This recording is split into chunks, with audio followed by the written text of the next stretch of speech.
आज का लतीफ़ा। दो अफीमी छत पर बैठे हुए थे। एक अफीमी ने कहा कि मैं नीचे उतरता हूँ, मुझे चारपाई पकड़ा देना।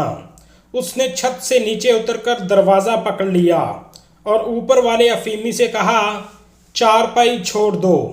ऊपर वाले ने चारपाई छोड़ दी। जब वो अफीमी के सर पर लगी तो वो कहने लगा, यार अभी मैंने पहली चारपाई ठीक से नहीं पकड़ी और तुमने दूसरी भी छोड़ दी।